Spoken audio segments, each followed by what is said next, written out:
Bonjour, on est le vendredi 17 janvier 2014 et vous avez peut-être entendu ou vous avez peut-être lu des résumés de l'intervention de Monsieur François Hollande, président de la République française, il y a quelques jours.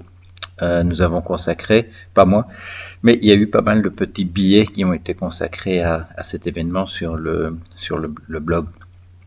Et c'est l'un des rédacteurs de ces billets qu'on voit apparaître régulièrement sur le blog de Paul Jorion qui m'a rappelé ce billet que j'avais écrit en mars 2012, disant ça ne fera pas de différence.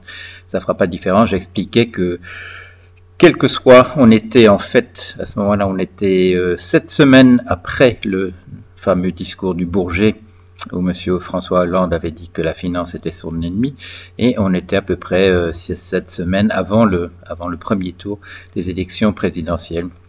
Et je disais, ça fera aucune différence que vous votiez pour un des partis de pouvoir, Parti socialiste, UMP, que vous votiez pour l'extrême gauche ou l'extrême droite, que vous restiez à la maison, ça ne fera aucune différence. Vous aurez une politique de type libéral, de type de celle qu'on avait avec M.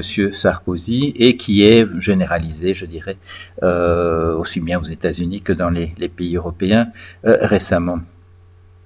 Alors je me suis posé quand même la question dans les jours qui ont suivi, pourquoi cette prescience, pourquoi cette sûreté du regard de ma part? Alors il y a deux explications possibles. Il y a le fait que j'ai une formation, je n'ai jamais pratiqué, mais j'ai fait la formation pour devenir psychanalyste. Alors j'ai peut-être une oreille par rapport à ce qui est dit. Et il y a cette notion qu'on trouve chez Lacan, la distinction entre le sujet de l'énoncé et le sujet de l'énonciation, et qui est une différence très très importante. Un énoncé, c'est une phrase. Le sujet de l'énoncé, c'est par exemple le jeu dans la phrase. Je suis l'ennemi de la finance. Voilà. Alors il y a celui qui énonce, et lui, il est le sujet de l'énonciation, du fait que la phrase soit énoncée. Alors, le sujet de l'énonciation, c'est une personne. Le sujet de l'énoncé, c'est un pronom qui représente une personne. Alors, vous voyez tout de suite le problème qui peut se poser. Si je suis un acteur dans Racine et je dis ceci ou cela, c'est pas véritablement moi parce que je suis un acteur. Je suis plus autant de Racine, je suis pas un des personnages de la pièce. Il y a un sujet de l'énoncé qui est le personnage de Racine, et puis il y a moi le sujet d'énonciation, moi la personne de Paul Jorion, et ça c'est très différent. Quand M. Hollande dit « je suis l'ennemi de la finance », la question qui se pose, c'est de savoir s'il y a coïncidence entre le sujet de l'énoncé et le sujet de l'énonciation. Dans mon bouquin qui s'appelle « Principe des systèmes intelligents » et aussi dans Comment la vérité et la réalité furent inventées, j'appelle ça, cette question-là de la coïncidence, je l'appelle la question de l'adhésion. Le terme adhésion était utilisé par les scolastiques pour parler de cela. C'est pour ça que j'avais repris ce terme. Alors le psychanalyste, ça fait quand même partie de son rôle de savoir s'il y a coïncidence ou non entre le sujet de l'énoncé et de l'énonciation. Parce que vous entendez dans le bus, dans le métro, vous entendez des dames qui disent ou des messieurs qui disent « et alors je lui ai répondu ça parce que tu me connais, etc. » Et nous sourions intérieurement ou non, en se disant que cette conversation n'est pas exactement ce qui a été dit, que les choses n'ont pas été dites exactement comme ça, que l'expression a été, remodelée a posteriori par rapport à ce qui s'est véritablement passé. La personne s'est peut-être écrasée en réalité dans ce qui s'est passé. Elle a peut-être dit une chose qui n'était pas vraie, elle a peut-être menti, et ainsi de suite.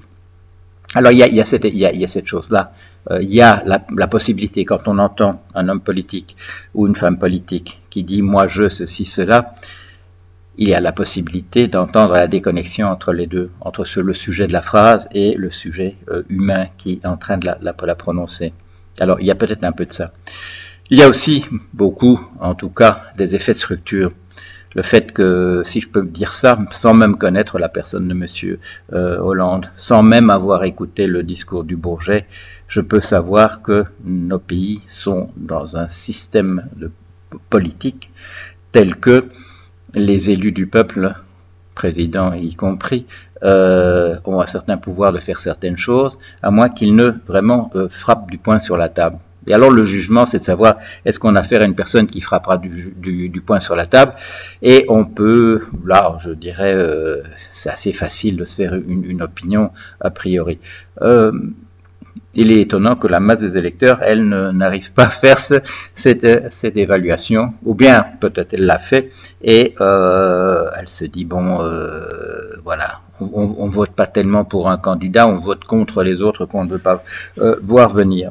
Sauf si on reste à la maison, si on fait un vote blanc, etc. À ce moment-là, on montre qu'on considère qu'ils sont tous dans le même sac et que, par conséquent, ça ne fait pas de différence de toute manière. Alors, vous avez vu l'enjeu de cette chose-là. C'est combien d'emplois on va créer. Est-ce qu'on va en créer 1 million, hein, comme il a été dit, sans que du côté patronal, on soit prêt à signer le moindre papier pour s'engager dans cette direction-là. Ou est-ce qu'on va faire comme demande M. Montebourg, par exemple, qui demande que ce soit 1,8 million et qui a un engagement ferme de la part des dirigeants d'entreprise.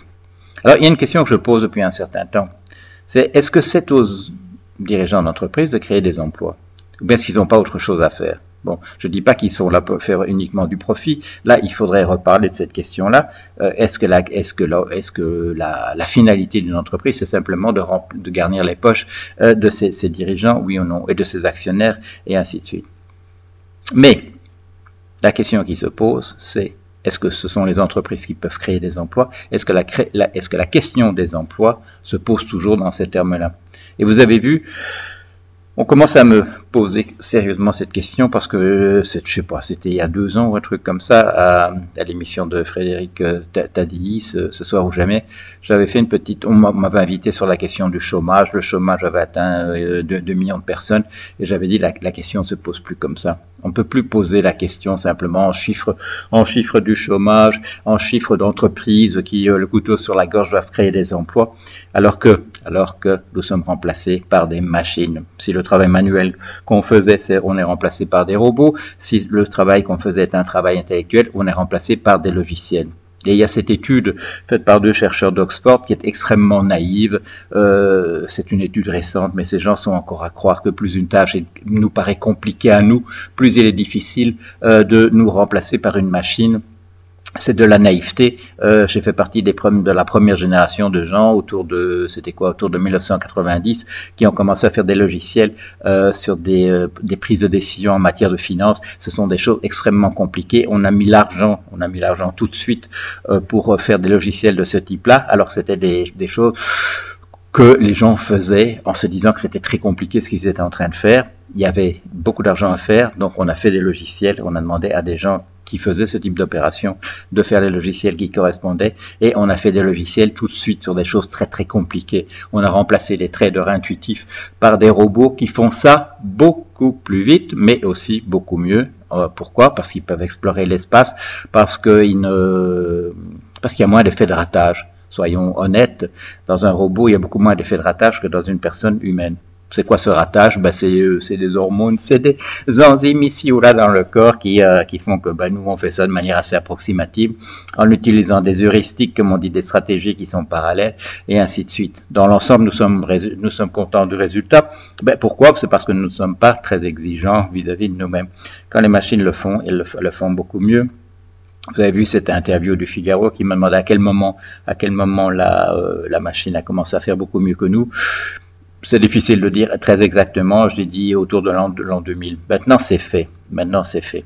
Et vous verrez un petit billet que je mettrai tout à l'heure sur le blog qui m'a été envoyé hier sur les conséquences de cela. C'est une sorte de prospective un peu de science-fiction, c'est très drôle. Et vous allez voir que qu'il y a plusieurs stades d'évolution et que nous faisons partie d'un échelon. et que l'échelon suivant, ce seront des machines. Ce seront des machines, enfin ce que nous appelons des machines, ce sera au-delà du biologique proprement dit, et ça fera tous les boulots qu'on fait, nous, de manière beaucoup plus satisfaisante. Est-ce qu'ils arriveront entre eux à ne pas faire de guerre? Ça, je ne sais pas. Donc, c'est pas évident. C'est pas évident. Les guerres existent à tous les niveaux, justement, de l'évolution biologique. Ce serait pas mal si les machines, entre elles, arrivaient à faire mieux que ça.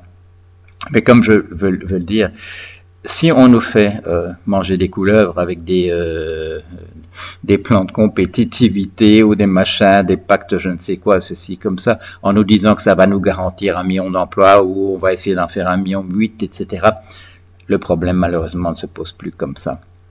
Il ne faudrait pas que ce soit les entreprises qui soient chargées de résoudre ce problème, le problème du rapport entre le travail et les revenus. Pourquoi est-ce que c'est tellement important que les gens aient du travail?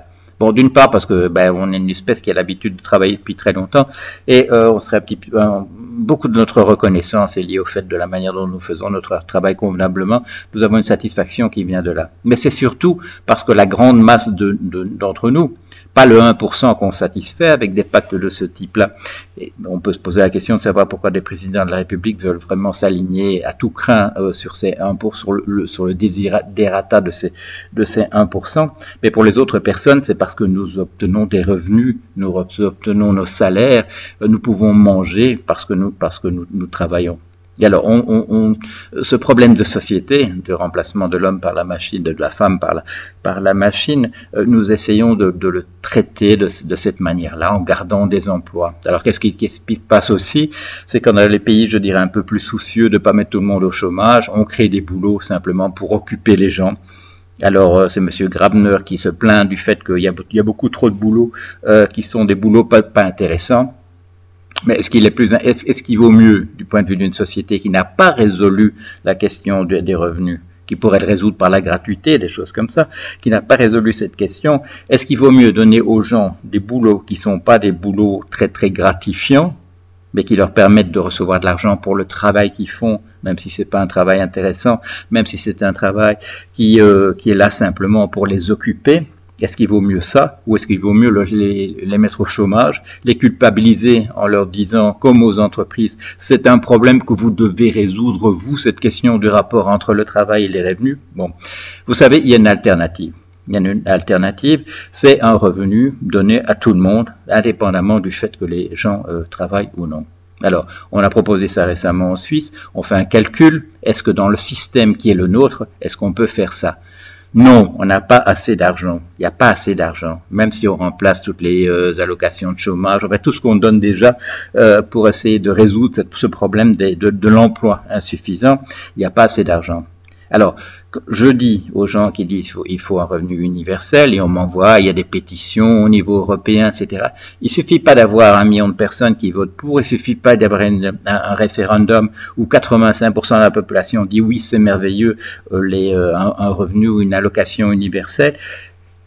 De la manière dont est organisée, il faut bien le dire, la propriété privée dans nos pays, de la manière dont est redistribuée la richesse créée, c'est-à-dire qu'il y a une part très importante qui va à des dividendes, à des paiements d'intérêts, à des gens qui sont des capitalistes à proprement parler, c'est-à-dire parce qu'ils avancent le capital, et parce qu'on a démultiplié d'une manière extravagante les rémunérations des gens qui sont au sommet des entreprises, et parce que surtout dans nos sociétés, quand il s'agit de se serrer un peu la ceinture parce que ça va pas bien, on envisage comme étant négociable, comme étant compressible, uniquement la masse salariale, uniquement ce qui est payé comme salaire. On ne discute jamais, vous ne verrez pas de proposition de loi, c'est discuté nulle part, ça n'apparaît pas dans les journaux, que pour relancer la machine, il faudrait peut-être baisser les dividendes, il faudrait peut-être baisser les intérêts qui sont payés aux créanciers des entreprises, il faudrait peut-être revenir de revenus, de rémunération de dirigeants d'entreprises qui baisseraient de 450 fois le salaire moyen dans leurs entreprises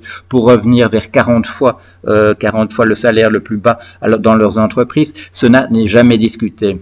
Dans ce rapport de force entre dirigeants d'entreprise, détenteurs du capital, salariés, la seule part qui est considérée et vous écoutez le discours de M. Hollande, et écoutez tout ce qui est dit en ce moment, la seule part qui est considérée comme négociable, comme compressible, ce sont les salaires. Pourquoi? Parce que le travail disparaît et parce que le salarié n'est pas en rapport de force favorable dans la discussion à ce sujet-là. Il est déjà remplacé, il est déjà remplaçable, il sera remplacé demain par un logiciel ou par un robot qui fera le travail à sa place.